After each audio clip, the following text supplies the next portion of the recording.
പഴംപൊരി ഉണ്ടാക്കാനായിട്ട് വാങ്ങിച്ച ഏത്തയ്ക്കയായിരുന്നു. ആദ്യം അങ്ങോട്ട് പഴുത്തിട്ടില്ല. ഒരു 2 ദിവസം കൂടി ഇരുന്നാലേ നന്നായിട്ട് പഴുക്കത്തുള്ളൂ. അല്ലേലും പഴംപൊരി ഉണ്ടാക്കാനായിട്ട് നല്ല പഴുത്ത ഏത്തയ്ക്കാണല്ലോ നല്ലത്. അപ്പം ഞാൻ വിചാരിച്ചു ഇതും കൊണ്ട് എന്തെങ്കിലും കറിയാക്കിയാലോ എന്ന്. അങ്ങനെ ഇരിക്കുമ്പോഴാണ് പുളിശ്ശേരിയുടെ കാര്യം ഓർമ്മ വന്നത്. എങ്കിൽ പിന്നെ ഇന്ന് പുളിശ്ശേരിയാകാം. അങ്ങനെ ഏത്തയ്ക്കയുടെ തൊലിയെല്ലാം കളഞ്ഞ് ചെറിയ കഷ്ണങ്ങളാക്കി കട്ട് ചെയ്തെടുത്തു. ഒത്തിരി അങ്ങോട്ട് കനം കുറച്ചരിയേണ്ട ദാ ഈ ഒരു വലുപ്പത്തിൽ കട്ട് ചെയ്തെടുത്താൽ മതി. ഇനി നമുക്ക് ഇതിന് വേണ്ടിയിട്ടുള്ള തേങ്ങ അരച്ചെടുക്കാം. അതിനുവേണ്ടി ആദ്യം തന്നെ ഒരു മിക്സിയുടെ ജാറിലേക്ക് 4 ടേബിൾ സ്പൂൺ തേങ്ങ ചിരവിയതും ഒരു 2 ചുവന്നുള്ളിയും ഒരു ചെറിയ കഷ്ണം വെളുത്തുള്ളിയും കുറച്ച് ജീരകവും ചെറിയ ജീരകമാണേ. ഇനി ഒരു 1/2 ടീസ്പൂൺ മഞ്ഞൾപ്പൊടിയും പിന്നെ ആവശ്യത്തിനുള്ള വെള്ളവും ചേർത്ത് കൊടുത്ത് നന്നായിട്ട് അരച്ചെടുക്കണം. നല്ലൊരു പേസ്റ്റ് പോലെ ദാ ഈ ഒരു പരുവത്തിൽ വേണം അരച്ചെടുക്കാനായിട്ട്. ഇനി നമുക്ക് വേണ്ടത് പുളിയില്ലാത്ത നല്ല കട്ട തൈരാണ്. അതൊരു 1/2 കപ്പ് എടുക്കാം. ഒട്ടും പുളിയില്ലാത്ത തൈര് എടുക്കുന്നതായിരിക്കും ഇതിന് ഏറ്റവും നല്ലത്.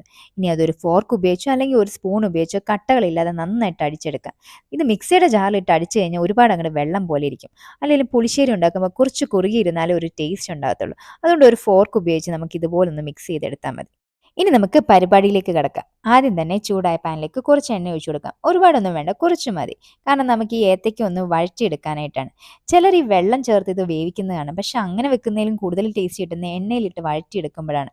ഇനി ഇതിലേക്ക് ഒരു 1/4 ടീസ്പൂൺ മഞ്ഞൾപ്പൊടിയും ഒരു 1/4 ടീസ്പൂൺ എരിവുള്ള മുളക് പൊടി, അതൊരു കളറിന് വേണ്ടിയിട്ടാണ് കേട്ടോ, അതും കൂടെ ചേർത്ത് കൊടുത്ത് ഇത് നമുക്ക് നന്നായിട്ടൊന്ന് വഴറ്റിയെടുക്കാം. ഇപ്പൊ നമ്മുടെ ഏത്തയ്ക്ക ഇവിടെ നന്നായിട്ട് വഴന്ന് വന്നിട്ടുണ്ട്. നല്ലൊരു ഫ്രൈ പോലെ ആയിട്ടുണ്ട്. ഇനി നമുക്കിതിലേക്ക് നേരത്തെ അരച്ചു വെച്ചിരിക്കുന്ന തേങ്ങ ചിരവിയതില്ലേ, അതും കൂടി ഇട്ട് കൊടുത്തിട്ട് നന്നായിട്ടൊന്ന് മിക്സ് ചെയ്തെടുക്കാം. എന്നിട്ട് ആ മിക്സിയുടെ ജാറിലേക്ക് കുറച്ച് വെള്ളം കൂടെ, ഒരുപാട് അങ്ങോട്ട് കൂടണ്ട, കുറച്ച് വെള്ളം കൂടെ ചേർത്ത് കൊടുത്തിട്ട് നന്നായിട്ടൊന്ന് മിക്സ് ചെയ്ത് ആ വെള്ളമൊക്കെ വറ്റി ഒന്ന് നല്ല കുറുകി വരുന്നിടം വരെ ഒന്ന് വെയിറ്റ് ചെയ്യണം. എന്നിട്ട് അതിലേക്ക് നമ്മൾ നേരത്തെ അടിച്ചു വെച്ചിരിക്കുന്ന തൈരില്ലേ, അതും കൂടെ ഇട്ട് കൊടുക്കാം. എന്നിട്ട് നന്നായിട്ടൊന്ന് മിക്സ് ചെയ്തെടുക്കണം. ഇനി ഇതിലേക്ക് കുറച്ച് വെള്ളം കൂടെ ഒഴിച്ചു കൊടുക്കാം. ഈ കറി അങ്ങോട്ട് ഒരുപാട് നീളാനും പാടില്ല, എന്നാൽ ഒട്ടും നല്ലതായിട്ട് കുറുകാനും പാടില്ല. ഒരു മീഡിയം ടൈപ്പില്ലേ, ആ ഒരു പരുവത്തിൽ വേണം ഇരിക്കാനായിട്ട്. എന്നിട്ട് ഇതിലേക്ക് ആവശ്യത്തിനുള്ള ഉപ്പും കൂടെ ചേർത്ത് കൊടുത്ത് നന്നായിട്ടൊന്ന് മിക്സ് ചെയ്തെടുക്കണം.